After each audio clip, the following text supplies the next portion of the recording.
سامعین کرام، آپ سن رہے ہیں ایک دلچسپ جذباتی اور جاسوسی کہانی جس کا نام ہے شناخت۔ یہ اس سلسلے کی قسط نمبر 4 ہے۔ مجھے امید ہے آپ کو میری یہ کاوش پسند آ رہی ہوگی۔ آپ نے اگر ابھی تک میرا چینل کہانی گھر سبسکرائب نہیں کیا تو ابھی میرے چینل کو سبسکرائب کر کے بیل نوٹیفیکیشن آن کر لیجئے تاکہ آنے والی ہر نئی کہانی کی اطلاع بر وقت آپ تک پہنچ سکے۔ بیرم خان کی ماں کو اس بات کا شدید دکھ تھا کہ وہ اپنے بیٹے کو تحفظ نہیں دے سکتی۔ بیرم خان یہ سارا منظر دیکھ رہا تھا۔ اس کی عمر 12 سال ہو چکی تھی اور ناظرہ قرآن مکمل کرنے کے بعد اب وہ حفظ کر رہا تھا۔ اپنے باپ کے رویے سے وہ سخت دل برداشتہ ہوا اور اگلے روز جب مدرسے میں پہنچا تو ایک بدلا ہوا بچہ تھا۔ چھوٹے استاد صاحب نے ایک مرتبہ پھر وہی حرکت دہرائی۔ جواب میں اس نے قریب دھرا لکڑی کا ایک بینچ اٹھایا اور پوری قوت سے ان کے سر پر دے مارا۔ یہ حملہ اتنا اچانک اور بھرپور تھا کہ چھوٹے استاد جی ہی نہیں، وہاں موجود باقی سب لوگ بھی چکرا کر رہ گئے۔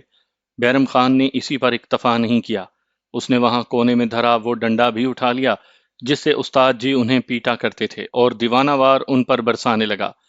تمام لڑکے خوف کے مارے کونوں کھدروں میں سمٹ گئے۔ یوں بھی وہ کم از کم اس مرحلے پر اسے روکنا نہیں چاہتے تھے، کیونکہ جو سلوک وہ استاد جی کے ساتھ کر رہا تھا وہی سب کی خواہش تھی۔ استاد جی کے سر سے مسلسل خون بہہ رہا تھا اور اب وہ بے ہوش ہو چکے تھے۔ بیرم خان نے وہ ڈنڈا ان پر ہی توڑ ڈالا اور ٹوٹا ہوا ڈنڈا وہاں پھینک کر وہاں سے بھاگ نکلا۔ کسی نے اس کا تعاقب کرنے کی ہمت نہیں کی۔ نوشہرہ جانے والی بس تیار کھڑی تھی، وہ چپ چاپ اس میں سوار ہو گیا۔ بس میں سانس لینے کی جگہ بھی باقی نہیں تھی۔ کنڈکٹر نے یہی جان کر کہ وہ کسی کے ساتھ سفر کر رہا ہے اس کا ٹکٹ کا تقاضا نہیں کیا اور بیرم خان نوشہرہ پہنچ گیا۔ نوشہرہ سے لاہور تک کا سفر اس نے 2 ماہ میں طے کیا۔ ان 2 مہینوں میں 12-13 سال کے بیرم خان کو جوان کر دیا۔ اس کو مدرسے کے آداب معلوم تھے، کوئی نہ کوئی مسجد یا مدرسہ اس کا مسکن رہا۔ کسی ہوٹل پر 2-3 دن برتن مانج لینے یا پھر کوئی اور چھوٹی موٹی مزدوری کر لی۔ بالآخر اس کے پاس اتنی رقم جمع ہو گئی کہ وہ لاہور چلا آیا، جہاں آ کر اس نے سب سے پہلے اپنے گاؤں کے ارباب صاحب کے حجرے میں فون کیا، جس کا نمبر اس نے لکھ کر اپنے پاس رکھا ہوا تھا۔ یہاں حجرے میں اس کا چچا زاد کام کرتا تھا، جس نے اسے پہچانتے ہی سب سے پہلے اس کے کارنامے پر داد دی اور پھر خبر سنائی کہ چھوٹے استاد جی زندہ بچ گئے، لیکن انہوں نے پولیس میں رپورٹ درج نہیں کروائی، کیونکہ پولیس نے تفتیش کرنی تھی اور ان کی اصلیت بے نقاب ہونے کا خطرہ تھا۔ اس نے بیرم خان کو بتایا کہ اس کا باپ تو اس سے سخت ناراض ہے، لیکن اس کی ماں اور بہنیں اسے بہت یاد کرتی ہیں۔ اس نے بیرم خان کو اپنا موبائل نمبر دے کر کہا تھا کہ آئندہ اس پر رابطہ کر لے تاکہ وہ اس کی ماں سے بات کروا سکے۔ بیرم خان کی بات اپنی ماں سے ہوئی تو اس نے اپنی ماں کو یقین دلایا کہ وہ جلد ہی واپس آئے گا اور ان سب کی قسمت کو بدل کر رکھ دے گا۔ تب اس کی ماں کو اس کی بات سمجھ نہ آئی کہ آخر بیرم خان ان کی قسمت کیسے بدلے گا۔ اس کے ہاتھ کون سا قارون کا خزانہ لگ گیا ہے، لیکن بیرم خان نے کچھ غلط نہیں کہا تھا۔ لاہور میں پہلے تو اس نے مقامی ہوٹلوں میں قسمت آزمائی کی، پھر اپنے ہم زبانوں کی اس گینگ تک رسائی حاصل کر لی جو چھوٹی موٹی وارداتیں کیا کرتا تھا۔ بیرم خان نے دنوں میں اس گینگ کو اپنا مرید بنا لیا۔ وہ بلا کا ذہین اور پھرتیلا تھا۔ دن کو اس کے ساتھی شہر کی پوش آبادیوں میں ریڑیوں پر پھل اور سبزیاں لگا کر فروخت کرتے تھے اور اس دوران اس کی پیشہ ورانہ نظریں اپنا شکار بھی تاڑ لیا کرتی تھیں۔ کسی بھی گھرانے کی بیگمات جن کے گھروں کے مرد دن کے اوقات میں اپنے کاموں پر گئے ہوتے تو ان کا وہ خصوصی شکار ہوتی۔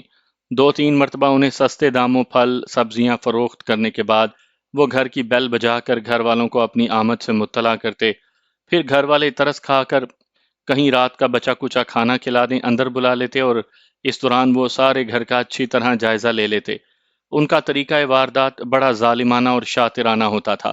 بیرم خان کو واردات والے دن بلایا جاتا اور جیسے ہی گھر کے اندر موجود ساتھی کا سگنل موصول ہوتا، وہ گھر میں گھستا اور پستول کی مدد سے گھر میں موجود 2-3 خواتین کو یرغمال بنا کر 15-20 منٹ میں گھر کی قیمتی اشیاء لے کر فرار ہو جاتے۔ انہوں نے درجنوں وارداتیں کی، لیکن کیا مجال جو پولیس ان تک پہنچ سکتی۔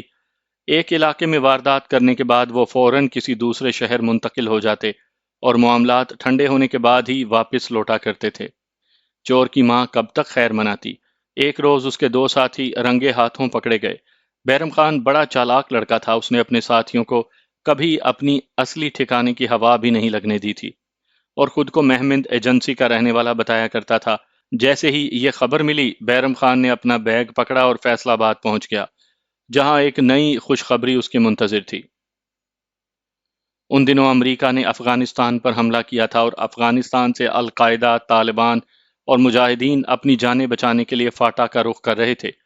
فیصل آباد کا اس کا ساتھی کسی مجاہد تنظیم سے وابستہ اور مقامی مدرسے میں خاصے اثر و رسوخ کا مالک تھا۔ اس نے بیرم خان کو جہاد کی راہ دکھائی اور بتایا کہ عرب مجاہدین جو افغانستان سے بھاگ کر ادھر آ رہے ہیں، ان کے ساتھ ڈالر اور خواتین بھی ہوتی ہیں، اور مجاہدین چونکہ آپس میں مل بانٹ کر کھاتے ہیں، اس لیے وہ مقامی مجاہدین کو اچھا خاصا حصہ یعنی بکرا دیتے ہیں۔ بیرم خان کے لیے تو بلی کے بھاگو چھینگا ٹوٹا، وہ فوراً جہاد کے لیے تیار ہو گیا۔ یہ وہ دور تھا جب مجاہدین اپنی جانیں بچا کر بھاگ رہے تھے، صرف غیر ملکی مجاہدین ہی ڈٹے ہوئے تھے۔ انہوں نے دونوں باہیں کھول کر بیرم خان کا استقبال کیا اور وہ ایک ازبک کمانڈر کے گروپ میں شامل ہو گیا۔ یہاں اس نے جہاد تو کیا کرنا تھا، اپنے گروپ کی برتری قائم کرنے کے لیے البتہ ایک دوسرے سے نبرد آزما رہنے لگے، اور قریباً 6 ماہ بعد بالآخر انہوں نے علاقے میں اپنی دھونس جما لی۔ 25 سال کے بیرم خان کو ازبک کمانڈر جمال شیلدر روف کا نائب بنا دیا گیا۔ اس دوران اس نے اپنے گھر والوں کی کایا ہی پلٹ کر رکھ دی۔ شیلدر روف نے کبھی اسے پتہ نہ لگنے دیا، لیکن اس کے پاس آئے روز ڈالروں اور پاکستانی کرنسی کے انبار جمع ہو رہے تھے، جن میں سے وہ بیرم خان کو مناسب حصہ بھی دے رہا تھا۔ بیرم خان نے سوات میں اپنا مکان پکا بنوا دیا، 2 بہنوں کی شادی کروا دی اور ہزاروں روپے الگ سے جمع کر لیے۔ ایک روز اچانک ان پر قیامت ٹوٹی جب پاکستانی فوج کے ایک دستے سے ان کا ٹکراؤ ہو گیا۔ بیرم خان نے جلد اندازہ لگا لیا کہ یہ ڈرنے یا بھاگنے والے نہیں، بلکہ ان کو انجام تک پہنچانے والے لوگ ہیں۔ وہ رات کے اندھیرے میں اپنی کلاشنکوف، نوٹوں اور ڈالروں سے بھرا بیگ لے کر ایسا غائب ہوا کہ پھر کبھی اس علاقے میں دکھائی نہ دیا۔ فاٹا سے فرار ہونے کے بعد بیرم خان سیدھا اپنے گاؤں بانڈی پورہ میں پہنچا، جہاں اس کا والد اب خاصا معزز شہری بن چکا تھا۔ مدرسے کے استاد جی کا انتقال ہو چکا تھا۔ اس کی آمد کی خبر سن کر چھوٹے استاد جی فرار ہو چکے تھے۔ بیرم خان نے فوراً مدرسے کو اپنی کفالت میں لینے کا اعلان کر دیا۔ علاقے کے 3-4 علماء کرام کو باقاعدہ اپنی ٹیم کا حصہ بنا لیا۔ خود وہ مدرسے کا محتم بن گیا۔ چونکہ وہ مجاہد کمانڈر تو تھا ہی، اب اس کا نام بھی کمانڈر بیرم خان ہو گیا تھا۔ مدرسے کے اخراجات کے لیے اس نے مقامی زمینداروں اور ہوٹل مالکان کو راضی کر لیا، کیونکہ ان بیچاروں کے پاس اس کی ہاں میں ہاں ملانے کے سوا اور کوئی چارہ ہی نہیں تھا، اور اپنے کام میں لگ گیا۔ 3-4 ماہ میں اس کے مدرسے کی دھوم چاروں طرف پڑ گئی۔ علاقے میں جو بھی تبلیغی جماعتیں آتیں، ان کا قیام وہاں ہوتا۔ مقامی علماء کرام کی تقاریر ہوتی اور بیرم خان کی طرف سے قائم کردہ اصلاح امت جماعت کے ورکر آہستہ آہستہ مقامی شہریوں میں بھی اسلام کی تبلیغ کرنے لگے۔ لوگ ان کے خوف کی وجہ سے ان کی ہر غلط صحیح بات مان لیتے، کیونکہ انکار کرنے والوں کا حشر انہوں نے دیکھ لیا تھا، جن کی لاشیں بڑی خراب حالت میں ملا کرتی تھیں۔ حیرت کی بات تو یہ تھی کہ مقامی انتظامیہ اور پولیس ان کا کوئی نوٹس ہی نہیں لیتی تھی، جس کی وجہ بیرم خان کا بڑھتا ہوا خوف تھا۔ کوئی اس کے منہ لگنے کے لیے تیار نہیں تھا۔ اب وہ صرف جہاد ہی نہیں، مذہبی رہنما بھی بن چکا تھا، اور اب باقاعدہ ایک دینی جماعت کا سربراہ بھی تھا۔ مقامی سیاستدانوں اور اشرافیہ کی کوشش یہی ہوتی تھی کہ کمانڈر بیرم خان ان سے سیٹ رہے، کیونکہ انہیں ابھی کچھ عرصہ غیر اسلامی جمہوری نظام کے تحت ہی الیکشن لڑنے تھے۔ البتہ اسلامی نظام نافذ ہونے کے بعد وہ وعدے کے مطابق بیرم خان کے تابع دار رہتے۔ یہ سلسلہ جاری رکھتے جب ایک روز اچانک بیرم خان کو جمال شیلدروف کا پیغام ملا کہ وہ خود اسے ملنے آ رہا ہے، یا جمال اسے ملنے آئے۔ بیرم خان بڑا مکار کمانڈر تھا، وہ جان گیا کہ جمال شیلدروف نے غلبہ حاصل کر لیا ہے، اور وہ اس کے گزشتہ طرز عمل سے ناراض ہے، کیونکہ اس نے فرار ہونے کے بعد جمال کی خبر ہی نہیں لی تھی۔ بیرم خان نے پیغامبر سے کہا کہ وہ خود کمانڈر صاحب کی خدمت میں حاضر ہو رہا ہے، اور تیسرے روز وہ کمانڈر جمال شیلدر روف اور اس کی 9 بیاہتا بیوی کے لیے تحائف کا اٹیچی کیس بھر کر جمال کمانڈر کے اڈے پر پہنچ گیا۔ کمانڈر جمال نے خلاف توقع اس کا کھلی باہوں سے استقبال کیا۔ یہاں 10-12 غیر ملکی مجاہدین بھی موجود تھے، جن میں ازبک اور چیچن نمایاں تھے۔ بیرم خان سمجھ گیا کہ ان لوگوں نے واقعی یہاں کنٹرول حاصل کر لیا ہے، یا پھر مقامی آبادی کو ڈرایا اور ورغلایا گیا ہے اور اپنے پیچھے لگا لیا گیا ہے۔ اور اب جمال شیلدروف بھی خاصا بڑا کمانڈر بن چکا تھا۔ مقامی قبائلی سردار کی بیٹی بھی اس کے عقد میں آ گئی تھی، جو اس کی تیسری بیوی تھی، جبکہ 2 ازبک خواتین مقامی سردار کے ساتھ بھی آئی گئی تھیں۔ جمال نے ملاقات میں پہلے تو اس سے گلہ شکوہ کیا کہ اس نے پلٹ کر خبر ہی نہیں لی۔ پھر اسے بڑے ہلکے پھلکے انداز میں وارننگ دیتے ہوئے کہا کہ ایک مرتبہ ان کے ساتھ تعلق قائم کرنے کا مطلب زندگی اور موت تک کا تعلق ہوتا ہے، اور اس بات کا سوال ہی پیدا نہیں ہوتا کہ وہ جیتے جی اپنے کسی بھی ساتھی کو خود سے جدا کر سکیں۔ بیرم خان نے کچی گولیاں نہیں کھیلی تھیں، وہ ان معاملات کی اچھی طرح خبر رکھتا تھا۔ اس نے کچھ سوچ کر ہی سوات میں اسلامی جماعت بنائی تھی۔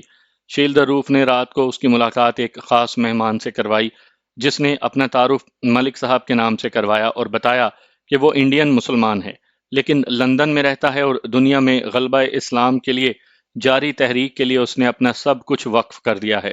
اس نے بیرم خان کو پہلی ہی ملاقات پر 10 لاکھ روپے کی خطیر رقم سوات میں اسلام نافذ کرنے کے لیے دی تو اس کی آنکھیں کھلی کی کھلی رہ گئیں۔ لیکن یہ سلسلہ ابھی ختم کہاں ہوا تھا۔ شیلدر روف نے اسے 3 دن اپنا مہمان رکھا اور تیسرے روز اسے بتایا کہ آذربائیجان کے ایک شہید کی بیوہ سے بیرم خان کے نکاح کا فیصلہ کیا گیا ہے۔ کیا اسے منظور ہے؟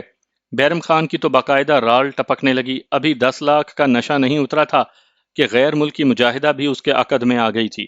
وہ جذباتی انداز میں شیلدر روف سے لپٹ گیا اور اس سے عہد کیا کہ مرتے دم تک اس کا وفادار رہے گا، اس کے اشارے پر جان بھی قربان کرنے سے دریغ نہیں کرے گا۔ 10ویں دن جب وہ سوات واپس پہنچا تو اس کی مکمل برین واشنگ ہو چکی تھی۔ ملک صاحب اور جمال نے اسے اچھی طرح باور کروا دیا تھا کہ دنیا میں اسلام اور مسلمانوں کا سب سے بڑا دشمن امریکہ ہے اور امریکہ کی سب سے زیادہ دوست اور مددگار پاکستانی فوج ہے۔ یہ ساری فوج خاک بدہن مرتد ہو چکی ہے اور اس کا قتال ان پر فرض ہے۔ اس نے بیرم خان کو سمجھا دیا تھا کہ اسلام خون بہائے بغیر کبھی نافذ نہیں ہو سکتا اور انہیں قربانی دینے کے لیے ہمیشہ تیار رہنا چاہیے۔ بیرم خان نے دل و جان سے اس کے فیصلوں اور احکامات کو قبول کیا اور اسے کہا کہ وہ جمال کو اس کی توقعات سے بڑھ کر بہترین نتائج دے گا، اور اس نے ایسا ہی کیا۔ سوات پہنچتے ہی اس نے اپنی نئی بیگم کا ولیمہ کیا، جس میں علاقے کے جید علماء کرام اور اشرافیہ نے شرکت کی۔ یہاں ایک پرتکلف دعوت کا انتظام کیا گیا تھا، جس کا سارا خرچہ ایک مقامی ہوٹل کے مالک نے برداشت کیا، کیونکہ اس کے پاس کوئی دوسرا آپشن ہی موجود نہیں تھا۔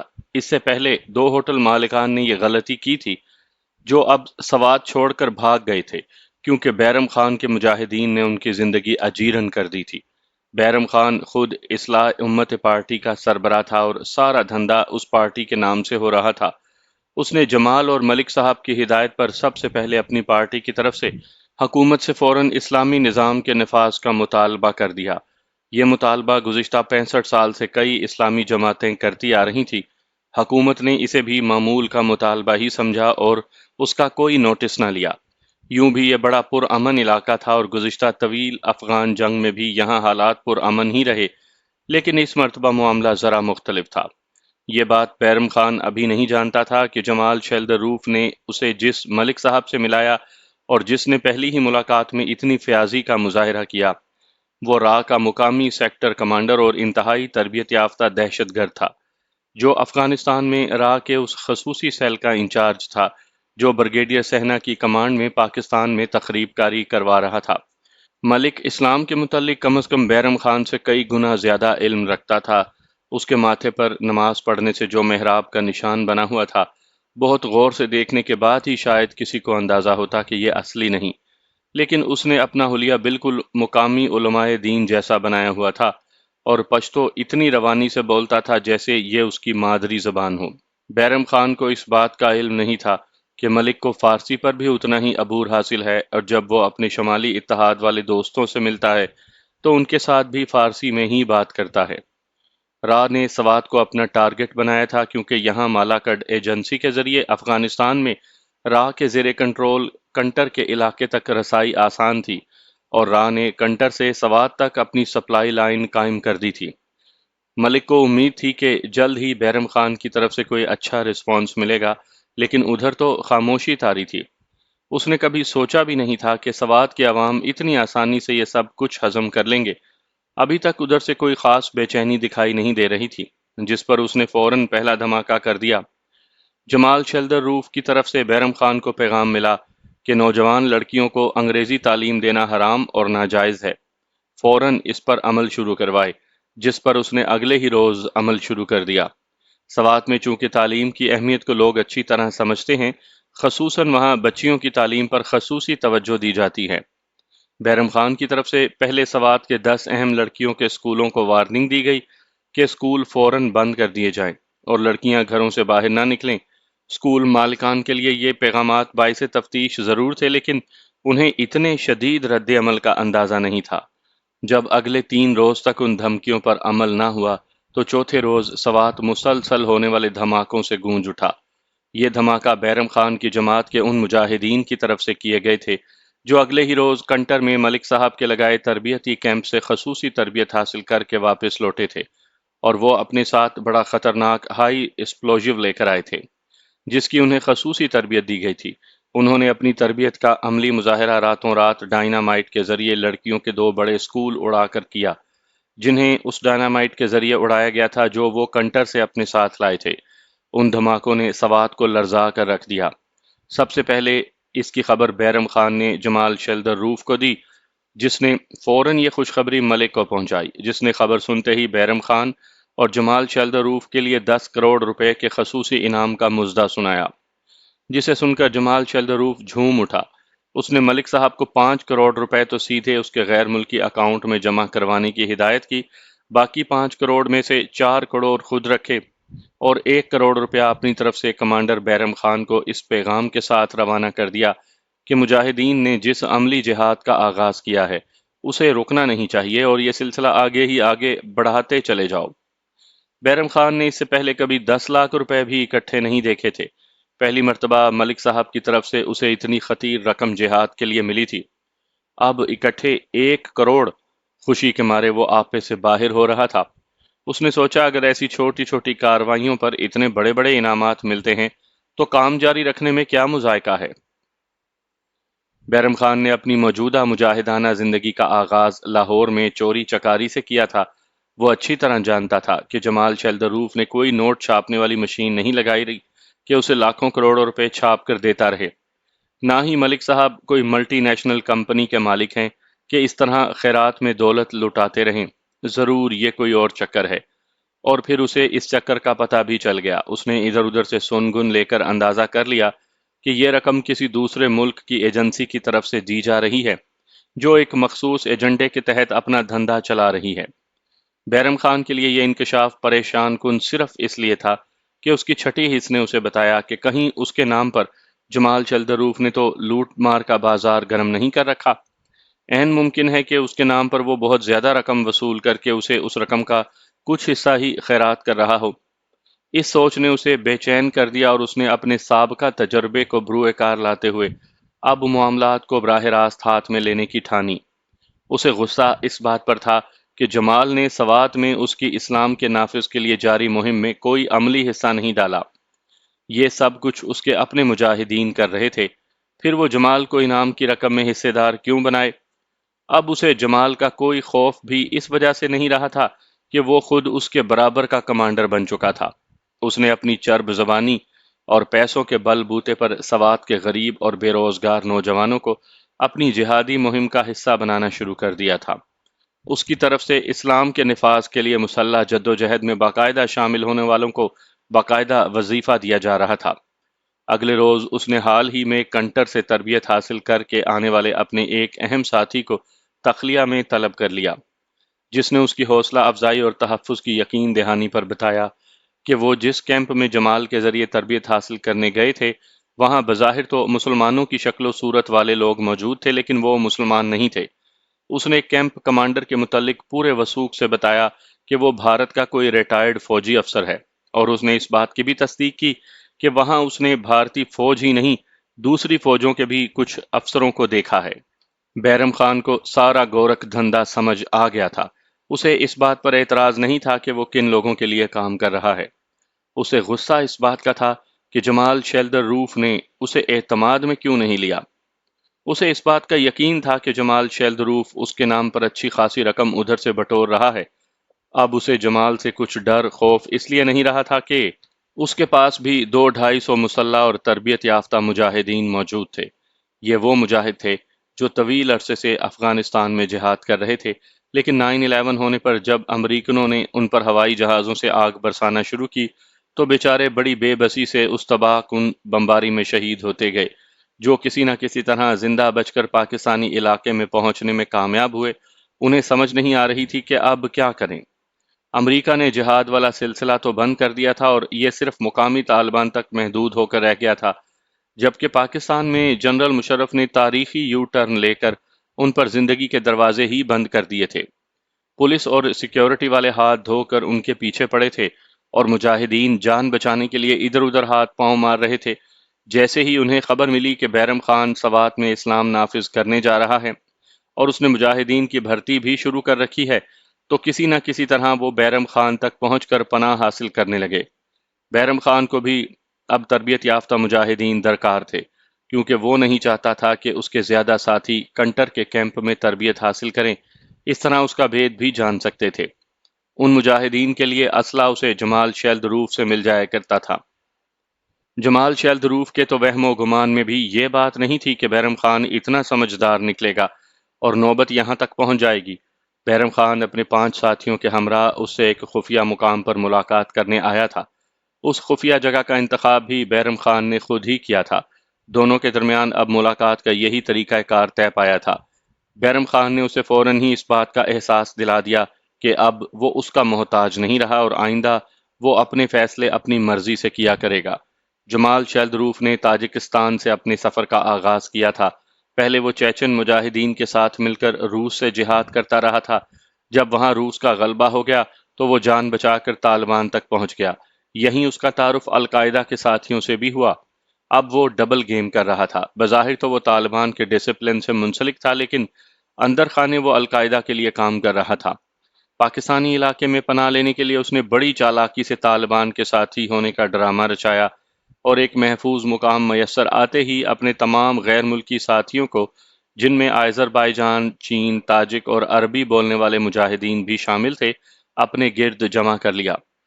یہ تمام وہ مجاہدین تھے جن کے پاس پہلے سے ہی خطیر رقم موجود تھی اور القاعدہ جن کے لیے آئندہ اپنے محفوظ مراکز اس علاقے میں برقرار رکھنے کی خاطر بے پناہ فنڈز فراہم کر رہی تھی۔ جمال شیلدروف ایک طرف تو القاعدہ سے ٹھیک ٹھاک ٹھگی لگا رہا تھا اور دوسری طرف اس نے راہ سے تعلق قائم کر رکھا تھا۔ ملا عمر کے طالبان کا اس سے کوئی رابطہ نہیں تھا۔ وہ اپنی جانیں بچانے اور اپنی بچی کچی قوت کو مجتمع کر کے امریکہ کے خلاف لڑائی جاری رکھنے کے لیے محفوظ پناہ گاہوں کا رخ کر رہے تھے۔ حفاظتی اقدامات کے تحت خلیفہ ملا عمر نے اپنے روابط انتہائی محدود کر دیے تھے اور رابطے کا یہی فقدان پاکستانی سیکیورٹی فورسز اور سالمیت کے لیے خطرہ ثابت ہوا۔ ملا عمر نے تو اپنے مجاہدین کو یہ پیغام دیا تھا کہ وہ کسی بھی حالات میں پاکستان کو نقصان نہیں پہنچائیں گے، نہ ہی پاکستانی فوج سے لڑائی کریں گے، اور 9/11 کے بعد ایسے کچھ واقعات بھی ریکارڈ پر موجود ہیں جب پاکستانی فوج اور افغان طالبان کا آمنا سامنا ہوا تو افغان طالبان نے ان پر گولی نہیں چلائی، جس کا انہیں بہت نقصان بھی اٹھانا پڑا۔ لیکن امریکہ کے تباہ کن فضائی حملے، نیٹو فورسز، CIA اور FBI کے بڑے پیمانے پر پاکستان اور افغانستان میں آمد سے کئی جھوٹ سچ اور کئی سچ جھوٹ ہو گئے۔ جس کا جو بس چلا اس نے کر دکھایا۔ میڈیا مکمل گمراہ ہو چکا تھا۔ ایک سازش کے تحت غلط اطلاعات کی بنیاد پر خبریں اور مباحث ٹی وی چینلز پر دکھائی دیے اور ایسا کنفیوژن پھیلا جس نے پاکستان دشمن ایجنسیوں کا کام بہت آسان کر دیا۔ وہ دراصل یہی کچھ تو چاہتے تھے اور یہ سارا گورکھ دھندا ایک سازش کے تحت چلایا اور پھیلایا جاتا رہا۔ مقامی آبادی جو پاکستانی قبائل پر مشتمل تھی، اپنی مذہبی اور قبائلی روایات کی وجہ سے اپنے مہمانوں کو پناہ دینے کے پابند تھے۔ ان کے نزدیک ان کے تمام مہمان مجاہد تھے، خواہ ان کا تعلق دنیا کے کسی بھی ملک سے ہو، کیونکہ مقامی علماء کرام نے انہیں بتایا تھا کہ اسلام ملک و ملت کی تمیز نہیں رکھتا، یہاں عربی، اجمی سب برابر ہیں۔ اسلامی تعلیمات کے مطابق یہ بات تو سچ تھی، لیکن اس سچ کا انتہائی غلط اور بھیانک استعمال ہوا۔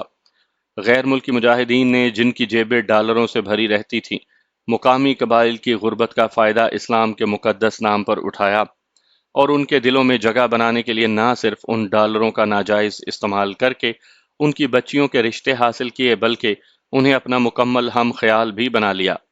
مقامی قبائل نے تو انصار اور مہاجرین کی سنت کو زندہ کرتے ہوئے یہ قربانیاں دی تھیں، لیکن وہ بیچارے یہ سمجھ ہی نہ سکے کہ ان کے ساتھ کیا گھناؤنا کھیل رچایا گیا ہے۔ یہ غیر ملکی مجاہدین جو ڈھنگ سے مقامی زبان بھی نہیں بول سکتے تھے، ان کے رشتہ دار بن گئے، ان کی اولادیں پیدا ہو گئیں، تو ان مجاہدین کو پاکستان سے بے دخل کرنے کا کوئی قانونی اور اخلاقی جواز بھی باقی نہ بچا۔ یہی وجہ ہے کہ جب حکومت نے وزیرستان میں پہلا معاہدہ کیا تو یہ پیشکش بھی کر دی کہ جو غیر ملکی مجاہد سرنڈر کرے گا اسے امان اور پاکستانی شہریت دی جائے گی۔ جمال شیلدروف کے ساتھ اس وقت بھی دو مقامی مجاہد اس کے گارڈز کی حیثیت سے آئے تھے، جو رشتے میں اس کے سالے بھی لگتے تھے۔ یہ لوگ چونکہ مقامی راستوں اور روایات کو اچھی طرح جانتے تھے، اس لیے ان کی موجودگی جمال شیلدروف کے لیے ڈھال کا کام دے رہی تھی۔ بیرم خان نے آج اس سے مختلف لہجے میں بات کی تھی اور اسے بتا دیا تھا کہ اس کے ساتھ جو دھوکہ ہوا ہے اس کا بیرم خان کو علم ہو چکا ہے۔ وہ ماضی کا ماتم کرنے کے بجائے مستقبل میں صرف ایک شرط پر مل کر جہاد کرنے کے لیے راضی تھا کہ جمال اس سے ملک صاحب کی براہ راست ملاقات کروائے۔ وہ ان سے اپنے معاملات خود ڈیل کرنا چاہتا تھا۔ مجھے اس پر اعتراض نہیں، لیکن اس کے لیے تمہیں کنٹر جانا پڑے گا۔ اب حالات ایسے نہیں رہے کہ ملک صاحب خود یہاں آئیں۔ جمال نے کچھ سوچتے ہوئے کہا۔ یہ کوئی ٹریپ تھا، کوئی نئی چال تھی، یا پھر جمال نے واقعی سرنڈر کر دیا تھا؟ اس وقت تو بیرم خان کو سمجھ میں نہ آ سکی، لیکن وہ اس پیشکش کو ختم بھی نہیں کرنا چاہتا تھا۔ ٹھیک ہے، ہم مشاورت کر کے اس کا جواب دیں گے، اس نے جمال شیلدروف کی آنکھوں میں آنکھیں ڈال کر کہا۔ اگر تم چاہو تو میں سیٹلائٹ فون پر تمہاری بات کروا سکتا ہوں، جمال نے اگلی پیشکش کی۔ نہیں کمانڈر صاحب، بالمشافہ بات چیت کا مزہ ہی اور ہے، بیرم خان نے جواب دیا۔ اسے اب بھی شک تھا کہ کہیں جمال اس کی کسی اور سے بات کروا کر اسے ملک صاحب نہ بنا دے۔ وہ نہایت پھونک پھونک کر قدم اٹھا رہا تھا۔ کب تک تمہارا جواب آئے گا؟ جمال شیلدروف نے کہا۔ ابھی 1 گھنٹے بعد ہم مشاورت کرتے ہیں، بیرم خان نے اسے کہا، اور وہ دوسرے کمرے میں اپنے ساتھیوں کے ساتھ مشاورت کرنے چلا گیا۔ جلد ہی وہ اس نتیجے پر پہنچے کہ بیرم خان خود وہاں نہ جائے بلکہ اس کا قابل اعتماد ساتھی کنٹر جائے اور بیرم خان کی بات اپنے سامنے ملک صاحب سے سیٹلائٹ فون پر یا جو ذریعہ وہ محفوظ جانے اس پر کروا دے۔ اس کا ساتھی ملک صاحب کو بحفاظت مالاکنڈ لے جانے اور واپس پہنچانے کی بھی گارنٹی دے گا۔ جب وہ اپنے اس فیصلے کے ساتھ جمال شیلدروف کے پاس پہنچا تو جمال کو یقین ہو گیا کہ اس کا سابقہ اب پہلے والے بیرم خان سے نہیں، ایک چالاک، ہوشیار، زمانہ ساز اور وقت کی نزاکت کو سمجھ کر چال چلنے والے کمانڈر سے ہے۔ اس کے لیے فی الوقت بیرم خان کو ہاں کہنے کے علاوہ کوئی اور راستہ ہی باقی نہیں تھا، کیونکہ اس کی چھٹی حص نے اسے سمجھا دیا تھا کہ وہ ایک طرح سے یہاں یرغمال بنا ہوا ہے۔ گو کہ مقامی روایات کے مطابق اس بات کا تصور بھی نہیں کیا جا سکتا کہ کوئی مجاہد یا مقامی قبائل سے تعلق رکھنے والا شخص دوسرے کو اپنے ٹھکانے پر بلا کر قتل کر سکے۔ اس طرح قبائل کے درمیان نسل در نسل دشمنیاں پیدا ہو جاتی ہیں، اور یوں بھی اب جمال شیلدروف وزیرستان کے ایک معزز گھرانے کا داماد تھا، لیکن جمال شیلدروف کو سمجھ آ گئی تھی کہ بیرم خان اس کے ساتھ کچھ بھی کر سکتا ہے، کیونکہ اس حوالے سے اس کا ماضی بھی بہت اچھا نہیں تھا۔ اس نے بھی اپنے 3 اہم ساتھیوں کو صرف حصے داری کے چکر میں ایک ایک کر کے اس طرح فارغ کروا دیا تھا۔ اس بات کا علم بیرم خان کو اس لیے ہے کہ ایک ساتھی کے قتل کی سازش میں اسی نے مرکزی کردار ادا کیا تھا۔ ٹھیک ہے، اگلے 2-3 روز میں یہ کام ہو جانا چاہیے، حالات آپ کے سامنے ہیں، بیرم خان نے کہا۔ تھوڑی دیر کے بعد وہ ایک دوسرے کے ساتھ بڑی منافقت سے بغل گیر ہو کر ایک دوسرے کو الوداع کہہ رہے تھے۔ اس ملاقات کے تیسرے ہی روز بیرم خان کو جمال کا پیغام مل گیا کہ ملک صاحب اس سے پاک افغان سرحد کے ایک محفوظ مقام پر ملاقات کے لیے تیار ہیں۔ جس جگہ کی اس نے نشاندہی کی تھی وہ تھا تو پاکستانی علاقہ، لیکن بیرم خان جانتا تھا کہ پاکستانی سیکیورٹی فورسز کبھی اس طرف نہیں جاتی، کیونکہ اس طرف سے ابھی تک کوئی غلط اطلاع نہیں ملی تھی۔ اس مرحلے پر اس نے اپنی پلاننگ میں ڈرامائی تبدیلی کرتے ہوئے ملک صاحب سے خود براہ راست مذاکرات کرنے کا منصوبہ بنایا، لیکن اس کی خبر اس نے ان دونوں کو ہی نہ ہونے دی۔ ملاقات کے لیے چونکہ رات کا وقت طے ہوا تھا، بیرم خان کی طرف سے جمال شیلدروف کو پیغام ملا کہ ان کے 3 ساتھی ملاقات کے لیے آئیں گے۔ ایک ملاقات کرے گا، باقی 2 اس کے محافظ ہیں جو صرف حفاظت کے لیے ساتھ جا رہے ہیں۔ اس نے جمال شیلدروف کو پیغام دیا تھا کہ جو بھی مقامی بندوبست ہو وہ کسی کے سامنے خود کو نمایاں نہیں کریں گے، نہ ہی ملک صاحب کے علاوہ کسی اور پر اپنی شناخت ظاہر کریں گے۔ جمال کو اس پر کیا اعتراض ہو سکتا تھا؟ وہ جانتا تھا کہ یہاں ہر قدم بہت سوچ سمجھ کر ہی اٹھانا پڑتا ہے، کوئی معمولی سی غلطی بھی کسی کی بھی جان لے سکتی ہے۔ بیرم خان نے اپنے دو انتہائی رازدار اور جانثار ساتھی ہمراہ لیے اور ہدایات کے عین مطابق انتہائی محفوظ طریقے سے اس جگہ شام کے بعد پہنچ گیا جہاں سے آگے انہیں ایک گائیڈ نے لے کر جانا تھا۔ بیرم خان کا ایک ساتھی اس علاقے کا رہنے والا اور یہاں کے چپے چپے سے واقف تھا، اس لیے اسے اس بات کے امکانات بالکل نہیں تھے کہ ان کے ساتھ کوئی دھوکہ ہو سکتا ہے۔ جمال کو بھی اس کا بخوبی اندازہ تھا کہ اگر اس نے کوئی بھی چالاکی کی تو اس کا انجام بھی بیرم خان سے کچھ مختلف نہیں ہوگا، کیونکہ بیرم خان بھی اب اپنے علاقے کا بڑا اہم کمانڈر بن چکا تھا۔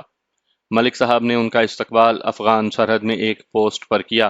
اس کی یہاں موجودگی یہ ثابت کرنے کے لیے کافی تھی کہ اس پوسٹ پر جو فوجی موجود ہیں ان کا مکمل تعاون ملک صاحب کو حاصل ہے۔ ان کے ساتھ آنے والا گائیڈ اور بیرم خان کے دونوں ساتھی باہر ہی رک گئے تھے، کیونکہ یہ ملاقات پہلے ہی سے 1 to 1 طے تھی۔ جب تنہائی میسر آنے پر بیرم خان نے اپنے منہ پر لپیٹا نقاب ہٹایا تو ملک حیران رہ گیا۔ ایک لمحے کے لیے وہ ضرور چونکا، لیکن دوسرے ہی لمحے اس نے بڑی فراخ دلی سے اسے گلے لگا لیا۔ کمانڈر بیرم خان صاحب، آپ کا دل کی گہرائیوں سے استقبال کرتے ہیں۔ مجھے آپ کا یہ سرپرائز بہت پسند آیا۔ واقعی جب تک آپ سیکیورٹی کا خیال نہیں رکھیں گے تو مشکلات پیدا تو ہوں گی۔ آپ کی جان بہت قیمتی ہے، اس کی حفاظت آپ کا فرض ہے۔ یہ کہتے ہوئے اس نے بیرم خان کی تعریف میں زمین آسمان کے کلابے ملا دیے اور مختلف قرآنی آیات اور احادیث کے ذریعے ثابت کر دیا کہ وہ ایک عظیم مشن پر گامزن ہے۔ اصل میں ایک مومن اور مسلمان کی زندگی کا مقصد ہی یہی ہے۔ بیرم خان کو اس نے الفاظ کے ایسے سنہری جال میں پھانسا کہ وہ سچ مچ خود کو مجاہد اعظم سمجھنے لگا۔ اس سے پہلے کہ وہ کوئی سوال کرتا، اس کے لیے پرتکلف کھانا اندر آیا۔ کھانا گرما گرم اور بالکل تازہ دکھائی دیا۔ یہ لوگ دمبا دم پخت کرتے ہیں، جو واقعی ایک لاجواب نعمت ہے۔ اس نے کھانے کا تعارف بیرم خان سے کرواتے ہوئے کہا۔ بیرم خان نے دیکھا جو شخص کھانا لے کر آیا تھا، اس نے دونوں کے ہاتھ ایک بڑے خوان میں باری باری پانی سے دھلوا کر سنت پوری کروائی، جس کے بعد دونوں دسترخوان پر آمنے سامنے بیٹھ گئے۔ مطمئن رہیے، آپ کے ساتھیوں کو بھی کھانا پیش کر دیا گیا ہے۔ ملک صاحب نے اس سے کہا، بسم اللہ کیجئے۔ بیرم خان کے کچھ کہنے سے پہلے اس نے باقاعدہ بسم اللہ سے کھانے کا آغاز کیا۔ خدا جانے اس کے لہجے میں کیا جادو تھا، یا پھر اس کی شخصیت کا کمال تھا کہ ابھی تک بیرم خان سوائے ہوں ہاں کے اور کچھ نہیں کہہ سکا۔ اس کا یہ مسئلہ بھی ملک صاحب نے ہی حل کر دیا۔ میں جانتا ہوں آپ یہاں کیوں تشریف لائے ہیں۔ اس نے بیرم خان کے سامنے دھری ہوئی پلیٹ میں گوشت کا بڑا پارچہ رکھتے ہوئے کہا، میرے عزیز، اس بات سے کوئی فرق نہیں پڑتا کہ میں کون ہوں، نہ ہی جاننا تمہارا مسئلہ ہے۔ تم نفاذ اسلام کے لیے کوششیں کر رہے ہو اور میں اس میں تمہارا مددگار ہوں۔ جہاں تک جمال شیلدروف کا تعلق ہے، وہ بھی ہمارا دیرینہ ساتھی ہے۔ ہمارے اور بھی ساتھی وہاں کام کر رہے ہیں، لیکن ہم ایک دوسرے سے ملانا مناسب نہیں سمجھتے۔ اس کی دو وجوہات ہیں، ایک تو یہ کہ اس طرح ایک دوسرے کی رازداری خطرے میں پڑ جاتی ہے، اور اگر ایک فریق مشکل میں پھنس جائے تو عین ممکن ہے کہ وہ دوسرے کے لیے بھی کوئی خطرہ پیدا کر دے۔ ایک وجہ یہ بھی ہے کہ ابھی وہ وقت نہیں آیا جب یہ تحریک غلبہ اختیار کرے گی تو ہم آپ سب کو ایک جگہ جمع کر دیں گے۔ اب دوسری اہم بات یہ کہ ماضی میں ہم نے تمہارے لیے جمال کو کتنی رقم دی، اس نے تمہیں آگے کتنی رقم دی، اسے بھول جاؤ۔ آئندہ ہمارا سارا لین دین براہ راست ہوگا۔ تمہاری سہولت کے لیے تم جس ملک میں کہو گے ہم تمہارا بینک اکاؤنٹ بھی کھلوا دیں گے، تاکہ تمہاری رقم محفوظ رہے اور کسی بھی برے وقت میں تمہارے کام آ سکے۔ ملک صاحب کی باتوں نے بیرم خان کو مطمئن کر دیا۔ اس نے سوچا اسے اس سے اور کیا لینا دینا کہ ملک صاحب کون ہے، کہاں سے آیا ہے، کس ایجنسی کے لیے کام کرتا ہے۔ یوں بھی اسے گٹھلیاں گننے کے بجائے عام کھانے پر توجہ دینی چاہیے۔ اس نے ملک صاحب کا شکریہ ادا کیا، جس نے اسے یقین دلا دیا تھا کہ آئندہ بیرم خان سے براہ راست رابطہ ہوگا اور وہ اس سے اس کی حیثیت ہی میں معاملات طے کیا کریں گے۔ رابطے کے لیے اس نے خصوصی سیٹلائٹ فون اسے دیا اور کہا تھا کہ یہ سیٹ محفوظ فون ہے، جس پر ہونے والی گفتگو آسانی سے ریکارڈ نہیں کی جا سکتی۔ ملک صاحب نے اس سے مطلوبہ ہتھیاروں کی فہرست لے لی تھی اور اسے یہ کہہ کر چونکا دیا تھا کہ ان ہتھیاروں اور گولہ بارود کی ڈیلیوری اسے مالاکنڈ کے فلاں مقام پر ہوگی۔ اس کے ساتھ ہی انہوں نے 2 کروڑ روپے کی پاکستانی کرنسی اس کے حوالے کر کے اس کی کامیابی کے لیے دعا کی تھی۔ یہ ملاقات بمشکل 2 گھنٹے جاری رہی اور ملاقات کے خاتمے پر بیرم خان بہت خوش مطمئن اور دولت کے نشے میں بدمست ہو رہا تھا۔ ملک صاحب جذباتی انداز میں بغل گیر ہو کر اپنے دونوں ساتھیوں کے ہمراہ واپس چل دیا۔ اس ملاقات سے اس نے بہت کچھ حاصل کر لیا تھا۔ ملک صاحب نے اسے نفاذ اسلام کے لیے باقاعدہ ایک پلان دیا تھا جس پر اسے ان کی ہدایات کے مطابق عمل کرنا تھا۔ اپنے علاقے میں پہنچنے کے تیسرے ہی روز اس نے مقامی علماء کرام کو ایک پرتکلف عشائیے پر اکٹھا کیا۔ ان کے سامنے پہلے ایک جذباتی تقریر کی جس میں کہا کہ ان پر جو تباہی آئی ہوئی ہے اس کی وجہ صرف اسلام سے دوری ہے۔ یہ ملک اسلام کے نام پر حاصل کیا گیا تھا اور یہاں پر غیر اسلامی کام سر عام ہو رہا ہے۔ جس کے بعد اس نے اپنے علاقے میں ہونے والے غیر اسلامی کاموں کی تفصیل بیان کی اور علماء کرام سے کہا کہ آپس کے لڑائی جھگڑوں، گھریلو اور معاشرتی مسائل کی وجہ سے انہیں فرنگی نظام کی بنائی ہوئی عدالتوں میں جانا پڑتا ہے۔ یہ عدالتیں انصاف تو کیا دیں گی، سائل کو ہی زندہ درگور کر دیتی ہیں۔ اس نے کہا کہ سوات کے عوام کا دیرینہ مطالبہ ہے کہ یہاں اسلامی عدالتیں قائم کی جائیں، لیکن حکومت اس پر کان نہیں دھرتی، جبکہ ماضی میں اس سلسلے میں کئی تحریکیں بھی چل چکی ہیں۔ اب انہوں نے فیصلہ کیا ہے کہ سوات کے عوام کو سرکاری عدالتوں کے بجائے ان کی جماعت اصلاح امت کی طرف سے قائم کی گئی عدالتوں میں فوری اور مفت انصاف ملے گا۔ اس کے ساتھ ہی اس نے عدالت کے ججوں کے لیے 3 ناموں کا اعلان کر دیا۔ تینوں مقامی علماء تھے، لیکن ان میں سے 2 پہلے اس منصوبے سے باخبر تھے اور تیسرے اتنے نیک اور دیندار تھے کہ انہوں نے اسے اپنے لیے سعادت سمجھ کر قبول کر لیا۔ دیگر علماء کرام کی کیا مجال تھی کہ وہ اسلامی عدالتوں کے خلاف زبان کھولیں۔ انہوں نے فوراً ہاں کہہ دی، جس کے بعد پرتکلف دعوت شروع ہوئی۔ بیرم خان خود ہر عالم دین کے پاس جا کر انہیں کھانا پیش کرتا اور دعا کی درخواست کرتا رہا۔ اس نے عدالتوں کے لیے کام کرنے والے ہر ملازم کو باقاعدہ تنخواہ دینے کا بھی اعلان کر دیا، جس سے سب میں خوشی کی لہر دوڑ گئی۔ اگلے روز اس نے تینوں جید علماء کرام کو ساتھ بٹھایا اور سب سے زیادہ متقی اور اس علاقے میں انتہائی قابل احترام مولانا صاحب سے، جو عدالت کے ایک جج بھی تھے، پریس کانفرنس میں اسلامی عدالتی نظام کے نفاذ کا اعلان کروا دیا، جسے پرنٹ اور الیکٹرانک میڈیا نے نمایاں سرخیوں اور دھماکہ خیز اعلانات کے ساتھ شائع اور نشر کر دیا۔ اسلامی عدالتوں کے قیام کے فیصلے کو دینی حلقوں میں بہت سراہا گیا۔ اگلے روز جمعۃ المبارک کے خطبوں میں خصوصاً بیرم خان کے ہمسائے مسلک علماء کرام نے ملک کے مختلف شہروں میں اس کے حق میں دھواں دار تقاریر کیں اور عوام کو باور کروایا کہ سوات کا یہ تجربہ سارے پاکستان میں دہرایا جائے، کیونکہ موجودہ عدالتی نظام غریب عوام کو انصاف دینے کے بجائے ان کا رہا سہا خون بھی چوس لیتا ہے۔ بیرم خان نے سوات پریس کلب میں جو چھوٹا سا پٹاخہ چلایا تھا اس کی گونج بہت دور تک سنائی دی۔ اگلے روز ملک کے تمام اہم ٹی وی چینلز نے اس پر مباحث شروع کروا دیے۔ علماء کرام کو این جی اوز کی خواتین کو سامنے بٹھا کر ان میں لفاظی جنگ کا آغاز کروا دیا اور خود مزے لینے لگے۔ یہ سلسلہ سارے ملک میں دیکھتے ہی دیکھتے وبا کی طرح پھیل گیا۔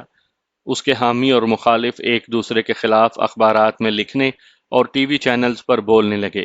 چینلز کے اینکر خواتین و حضرات ان کے درمیان مباحث کے دوران کوئی ایسی شرلی ضرور چلا دیتے جس سے دونوں فریقین بھڑک کر ایک دوسرے کے خلاف نازیبا زبان استعمال کرنے لگتے۔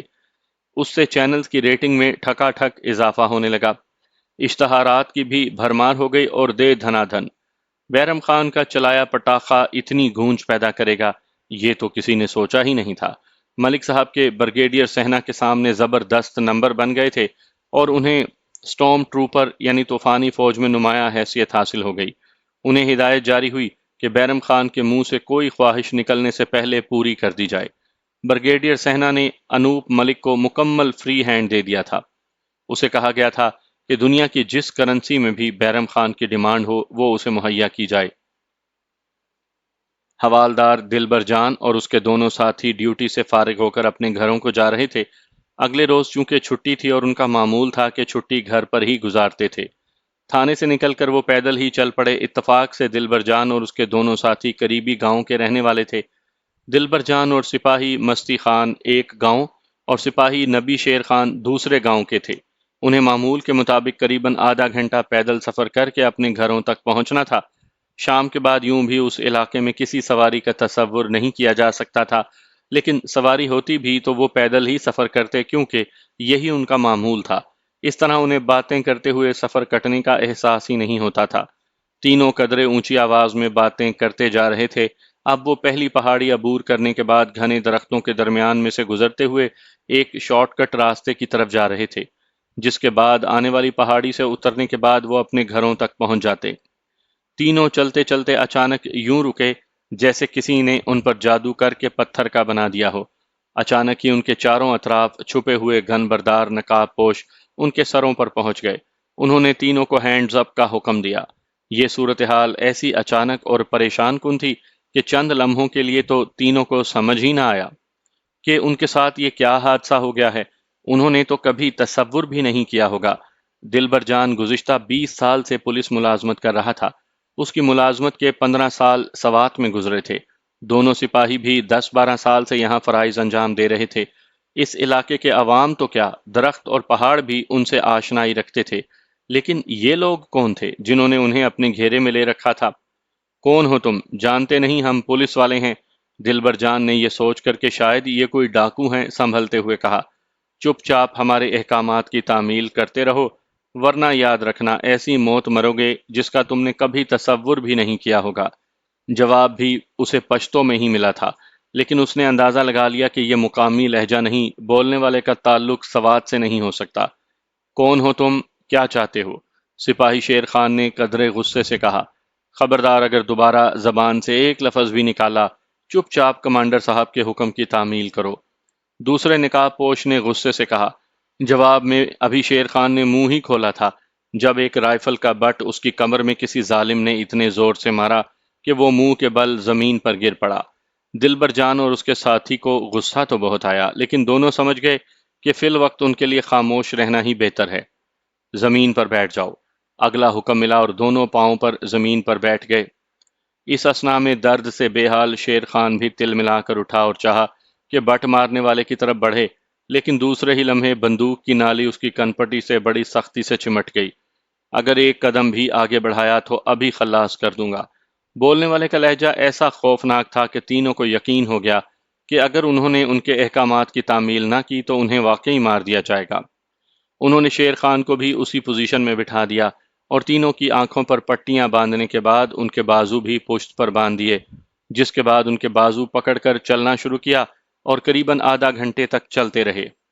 تینوں کو اس بات کا بخوبی اندازہ ہو گیا تھا کہ وہ انہیں ابھی تک وہیں چکر دلا رہے تھے، کیونکہ وہ اس علاقے کا سفر آنکھیں بند کر کے کر سکتے تھے۔ قریباً آدھا گھنٹہ گزرنے کے بعد انہیں رکنے کا حکم ملا، جس کے بعد ایک گاڑی کے رکنے کی آواز سنائی دی اور انہیں اندازہ ہو گیا کہ اب وہ سڑک پر موجود ہیں۔ تینوں کو اس وہیکل میں سوار کرنے کے بعد وہ چل دیے اور اس مرتبہ قریباً 1.5-2 گھنٹے کے بعد انہیں جہاں پہنچایا گیا وہ بھی کوئی پہاڑی علاقہ ہی تھا، جہاں تینوں کو اتارنے کے بعد ایک مرتبہ پھر پیدل چلنے کا حکم ملا۔ اس مرتبہ بھی سفر قریباً پون گھنٹے پر محیط تھا۔ مسلسل پیدل چلنے سے وہ بے حال ہو رہے تھے جب انہیں ایک بڑے کمرے میں دھکیل کر ان کی آنکھوں سے پٹی اتارنے کے بعد کمرے کو باہر سے تالا لگا دیا گیا۔ اندھیرا ہونے کی وجہ سے کچھ ڈھنگ سے دکھائی بھی نہیں دیا، نہ ہی انہیں ابھی تک اس بات کا علم ہوا تھا کہ وہ کہاں ہیں۔ تینوں تھوڑی دیر چپ چاپ بیٹھے رہے، پھر حوالدار دلبر جان نے ہی خاموشی کے طلسم کو توڑا۔ کون ہیں یہ لوگ؟ دہشت گرد۔ میرے خیال سے یہ وہی گروپ ہے جس نے تھانے کی دیوار پر اپنا اشتہار لگایا تھا، سپاہی شیر خان نے کہا۔ اوہ، تو یہ بات ہے۔ ان کے تیسرے ساتھی نے ٹھنڈی سانس لی۔ اللہ خیر کرے گا، ہم سے انہیں کیا دشمنی ہو سکتی ہے؟ ہم تو چھوٹے سے سرکاری ملازم ہیں۔ دلبر جان نے انہیں اپنی دانست میں حوصلہ دیا۔ کہاں غائب ہو گئے؟ شیر خان بڑبڑایا۔ دیکھتا ہوں، یہ کہہ کر دلبر جان نے دروازہ پیٹنا شروع کیا تو اگلے ہی لمحے 2 مسلح نوجوان ان کے سامنے موجود تھے۔ ایک نے ہاتھ میں پکڑی ٹارچ اور دوسرے نے کلاشنکوف ان کی طرف تان رکھی تھی۔ کیا بات ہے؟ کیوں شور کرتے ہو؟ بندوق بردار نے غصے سے پھونکارتے ہوئے کہا۔ بتاتے کیوں نہیں؟ ہم پولیس ملازم ہیں، ہمیں کیوں پکڑا ہے تم نے؟ کون ہو تم؟ دلبر جان کو اب غصہ آنے لگا تھا۔ اگر زیادہ بک بک کی تو ابھی گردن کاٹ کر جسم سے الگ کر دوں گا۔ خاموشی سے بیٹھے رہو، صبح امیر صاحب آئے گا تو سب پتہ چل جائے گا، اس نے تنبیہ کی۔ دیکھو بھائی، ہم نے عشاء کی نماز پڑھنی ہے، اس کا تو بندوبست کر دو۔ سپاہی شیر خان نے حکمت سے کام لیا۔